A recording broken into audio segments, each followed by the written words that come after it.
we were just finishing up at the theater and leaving, and Murray noticed that in our dressing room, his sport coat, his suit jacket top, was not there. Sure enough, Murray goes on Twitter, and someone tweeted us and said, "Hey, just so you know, a girl stormed by us just now outside drunk, screaming about how she broke backstage and stole your jacket and Sal's hoodie." And at that point, for me, it got real. Sure. Because I had a $30 hoodie. And we got the girl's name. Yes. Murray goes, this is where Murray shines. Yeah. Okay, so this is some praise for Murray. Goes onto Facebook. Finds the girl's page. She's private. But it says where she works. Right. Just bears mentioning that Murray called her place of employment and basically outed her as a drunken thief. That's right. To her employer. That's right. We are on the phone with the thief. Less than 8 hours? Yeah. Sure enough, next day, we get a package in the mail. We open it up. It's Murray's. Murray's going to like the way he looks again. Sure. And we open it up. It's Murray's jacket. It's my hoodie. I take my hoodie immediately. First thing I do is smell it. Okay. How'd it smell? It smells like she washed it.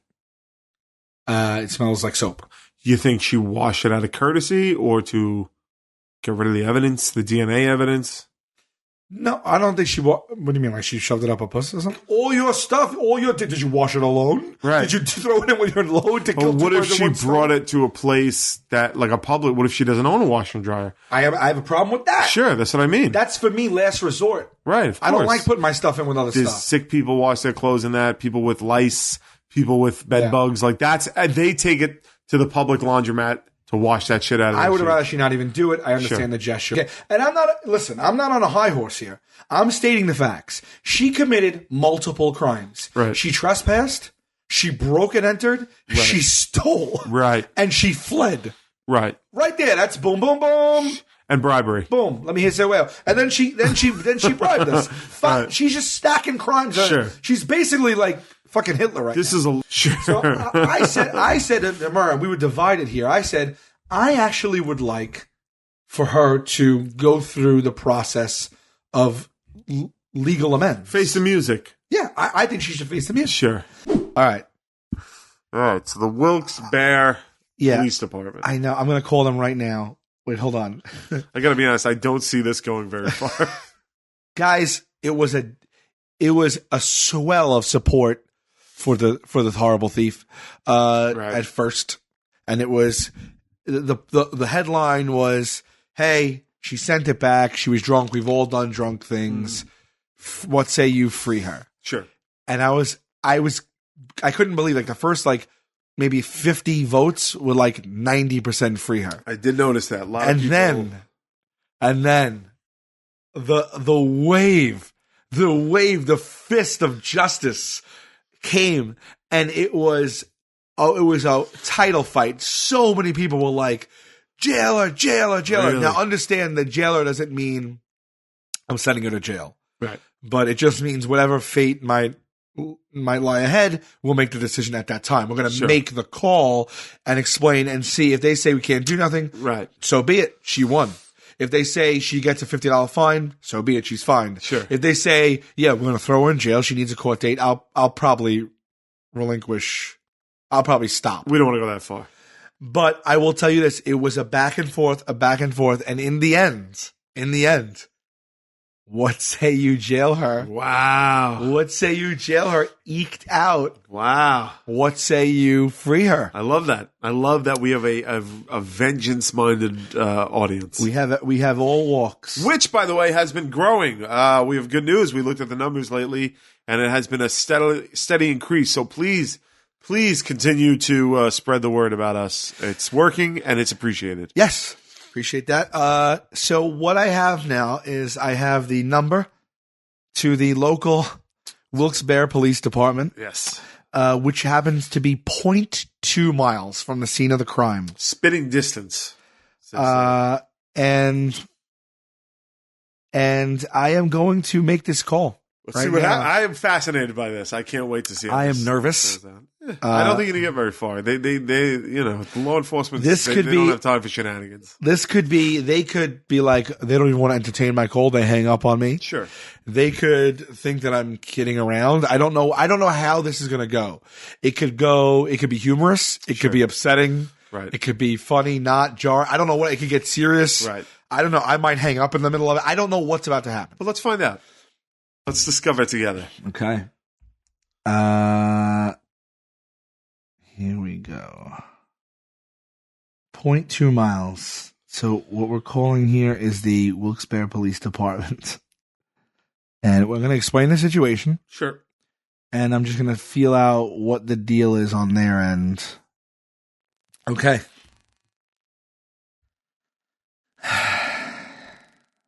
I am nervous. But we'll see. I mean, and basically, we may be pressing charges. We may be dropping charges, depending. Here we go. Okay, block my number here, and then we'll end our call with a call to Wilkes-Barre. Here we go. Oh boy, do we have to tell the cops that we're recording them? Fuck them. No, right? Fuck the police. Fuck the police, man. No, I mean, I don't know. Are we committing a crime if we don't? I don't think you have to tell people you're recording them. Think about that. I don't care. They're recording us. I don't care that much. Well, they always tell you when they're recording you. We'll beep out anything that needs to be beeped out. I'm not telling the girl's name and nothing like that. And but what if they want to know who we are? Listen, if you're... I can't say who am I. That's not important. Then they'll discredit me. I'm gonna have a real conversation right now. Okay, okay. Let's see what happens. All right. I don't even know. I want to tell them. Accepting blocked calls. To complete this call, you can use the operator, a calling card, or unblock your number. Oh, shit. Well, that raises the stakes. You got to call. You can't have all this buildup and not call. Yeah, I mean, you're a law-abiding citizen. It's no problem. Call. Yeah, you're right. Yeah. I am a law-abiding citizen. You're asking about a crime that was committed against you. That's right. There's nothing. What you're doing is what citizens are supposed to do. You're right. Yeah, don't worry about that.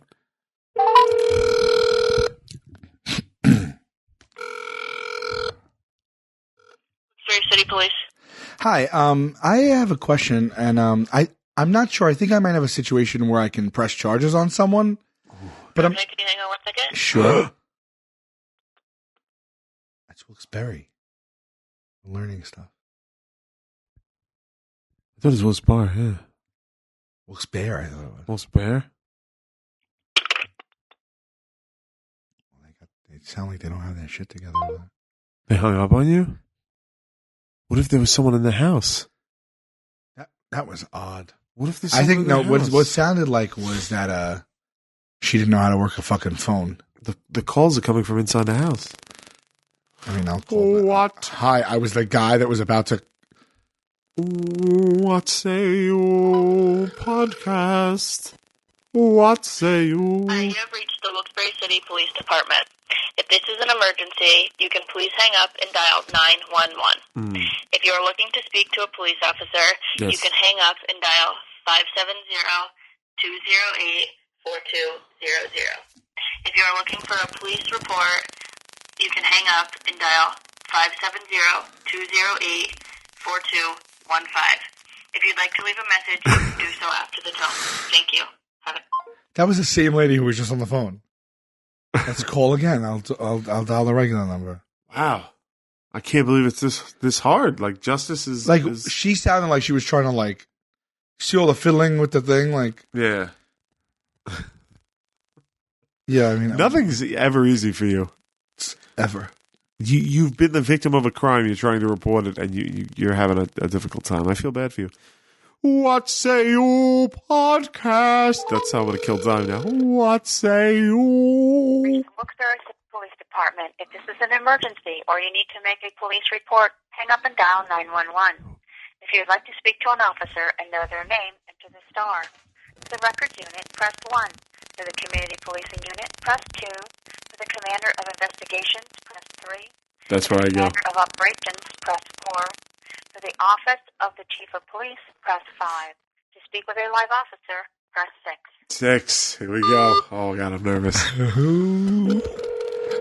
don't have a good connection right now. Police. Hi, how are you? I just called, and I think I was put on hold, but I got disconnected. I have a situation where I may want to press charges for someone for a theft, but for a theft.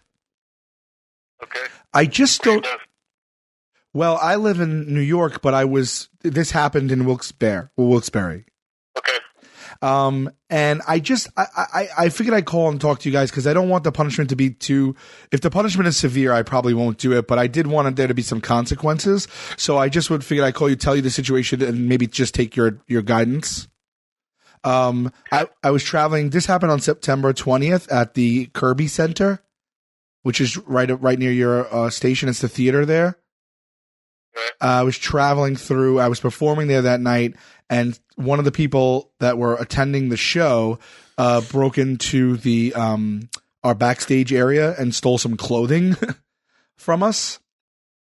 And it was it was a suit and some other things, and we ended up finding out who it was, and we were able to reach them through the internet, and we got our things back.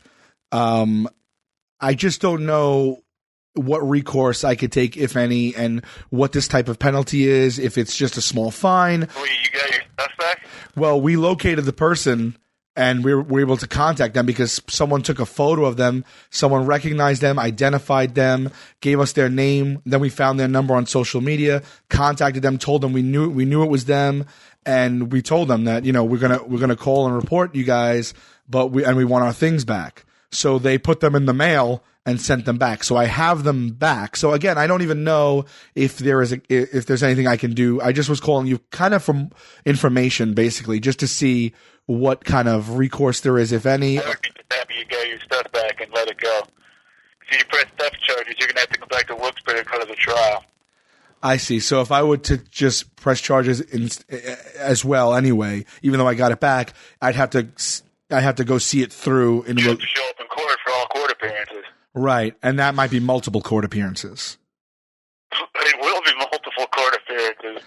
I see. I mean, it was. I don't know. Obviously, because it just seemed like a clean cut thing. So I didn't know. I didn't know it would be multiple court appearances. But what would be if I decided to go through with it? Just because I am a person of principle. What would be the potential fallout for this person? What was the cost of the clothing?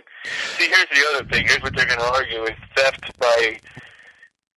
defined by Pennsylvania law is the deprivation of the money or items from you, which you now are not deprived of anymore. I understand. So just to then take that and run with it, if I broke into someone's home, stole a television, and then returned it a week later, would I not be under penalty? Yeah, you'd be under penalty for the burglary, but not necessarily for the theft. Oh, okay. You broke into someone's home. I see. Well, yeah, so she did trespass as well. She trespassed back. She was in the Kirby, right? She was in the Kirby, but she trespassed and broke back. How did she get in there? She had purchased a ticket to see the show. Okay, so she wasn't trespassing.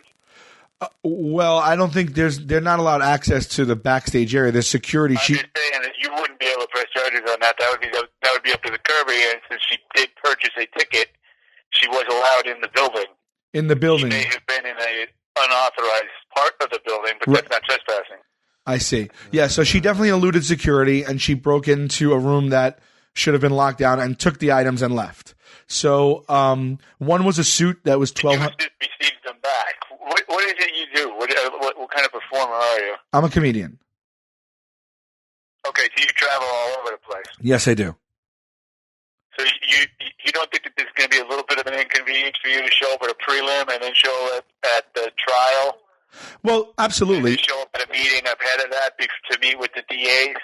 Absolutely. And inconvenience aside, I'm more just calling to see what my rights are and what recourse I have because it's happened. And I was uneducated, so I was hoping to just reach out and just see what the options are. So, yes, absolutely, it would be an inconvenience. I just wanted to know because one of them was a suit. It was $1,200 from the Men's Warehouse.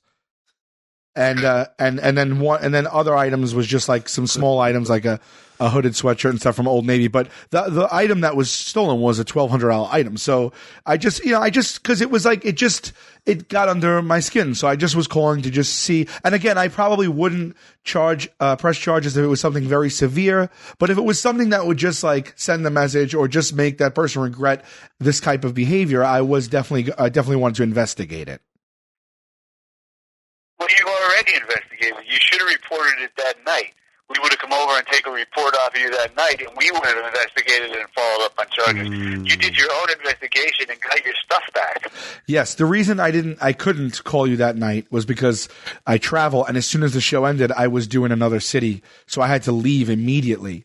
And then it took days to locate the person, and then days to get the stuff back. And then, the last few weeks, I just kind of been mulling over what my options were. So that's all. I didn't know if there was a statute. You just explained to me that you had to leave immediately. I would suggest you just say, I'm happy I got my stuff back. I'm going to be more careful in the future so somebody doesn't do this again. Because if you don't show up blaming for court, the victim, we'll end up putting a material witness out, a warrant out for you, and we'll come to wherever, not us personally, but the state police in whatever state you're in will come to your show, arrest you, hold you for us, and you'll be transported back here. Wait, I'll be arrested? I'm sorry, I misunderstood what you were saying. You would be transported back here because you would be held on a material witness warrant. Oh, so if I'm saying, like, say we have court what's today, Monday? Say we got court on Friday, and we find out that, hey, this guy's in Ohio Wednesday night. He's not going to make it back. We would call the Ohio police, have them pick you up. We would come get you, and you would be transported back here and held till the trial is over. Right. I get all that. You wouldn't have to do that because if I press charges, I would come there. I wouldn't make you chase me if I'm the one pressing charges. That's, That's I'm just saying. Right. Basically, what I... So then if you had jobs, Thursday night and Friday night and Saturday night, you would not have those jobs anymore. You would be held here. Right, I understand. So what I'm basically, if you could just answer me the last question, what I'm asking is, that aside, the inconvenience to me and the trial aside, for the theft that she committed of the suit and that I got it back, what would be her penalty if she was considered guilty in something like that? Just a ballpark. It would depend on her record, if she's got a record, or if this was a first-time thing, and how apologetic she is. She's looking at maybe probation. Okay, I see. Oh, how apologetic she is comes into play in court? Sure. If you're remorseful. That seems just so subjective. Curse at the judge and spit at him. You say, look, I'm sorry, I made a mistake. I thought I just, wanted a souvenir. I never did anything like this before. You can check my record. Okay. I see. Okay. Wow. Yeah, I didn't... Yeah, obviously I didn't think she would curse or spit at the judge, but I thought basically... I bring that up because we've had the defendants do that. Curse and spit at the judge and call them names and say they were going to kill them. The judge takes that into effect.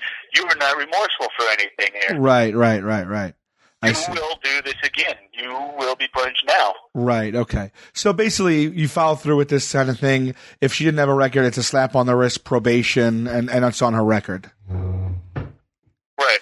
Okay. All right, well, I appreciate the time. I was just calling just to educate myself, basically, and then decide from there. So I appreciate you walking me through it. Okay. All right, I appreciate it. Stay safe, and thank you very much. All right. Bye.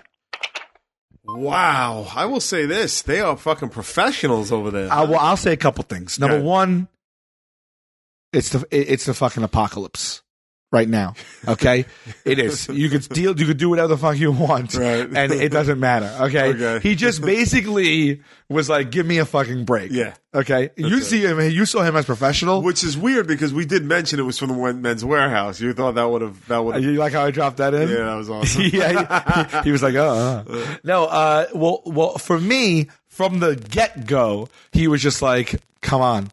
Like, I don't even want to entertain this. Yeah, he stayed on the line. You knew that's what it was going to be, didn't you think? Well, I don't know. He could have said the exact same words from start to finish, verbatim, but with a different tone. It could have been like, yeah, you can totally press charges. Yeah. You'll have to come here. It might be an inconvenience to you. It's a cop, though. You don't want cops to be like that. You want them to shoot straight. This guy was basically a straight shooter on the phone. I had a straight shooter. Yeah. He was basically like, give me a fucking break. Yeah. He even said that. Well, that's what I expected. He was like, take your shit and go on your way. Yeah, of course. So there you have it. Thief all you want. No. Come break into, break it. He was throwing out. She wasn't trespassing. She had a ticket. Even if she went in your green room, you got the stuff back. You can't charge her for the $1,200. It's a slap on the wrist. If she says she's sorry, big deal. I mean, he basically gave her complete immunity because she returned the stuff. So if I said I know who it is, but we didn't get the stuff back, you would have seen a different. I would have seen a different yeah, fella. You would have seen a different action. I think so. Yeah, I agree with everything he said. I don't disagree. Right. Although it is funny how he took the stance of "give me a fucking break" versus "well, these are your options, sir." Yeah, but it's why not just be like, yeah, you'd press charges, and if it went to trial, you'd have to be here. He got into, we'll come get you. We'll put a warrant out for you, and we'll come get you. Sure. Like he was like trying to dissuade me, right? Because he's a police are community leaders by nature of their role, right? And I feel I thought he was a completely effective community leader in that he shot straight. He was like, look, he's not clogging up the system. He's not clogging up the system. He took time. He wasn't rushing you off the phone. No, he didn't rush me. He heard you out. Every question you had, he answered. He gave you thought out answers to everything. Right. He did his job. There you go. So she wins. The thief wins in this story. That's true. That's it. That's right. That I agree with. The thief wins. The thief won. There you go. So she is scot-free. I don't know if she listens to this podcast. If she does, I'm talking about you. I will say this. I'm proud of you for following through on this. Yeah, I said I would. So, she lives to thieve another day. There's other suits out there. There's pleated, non-pleated. There's double-breasted. There's pinstripe. There's the gabardine. There's whatever you want. There's thousands of suit combinations out there for you to pluck. Plunder. There you go. The suit burglar. And there is there is the conclusion of that saga. Satisfying, I thought, to be honest. Satisfying, Q thinks. I would say satisfying. We got really what I wanted to find out on that call was what would be her fate. And you got it. Her fate would be probation. She's probably going to see a movie right now. Probation. That's a fate. Yeah. I want to know if she walks around right now still sorry, or was she ever really sorry? I bet you she was humiliated and embarrassed when fucking Murray called her. All right. Yeah. And if she does listen to this, I wonder if she's appreciated the last couple of weeks, or if she has found it tongue in cheek, or if she was worried about what might happen to her, or, what have you. I hope she appreciates her anonymity being kept because she doesn't deserve it. No. She should be dragged out into town square.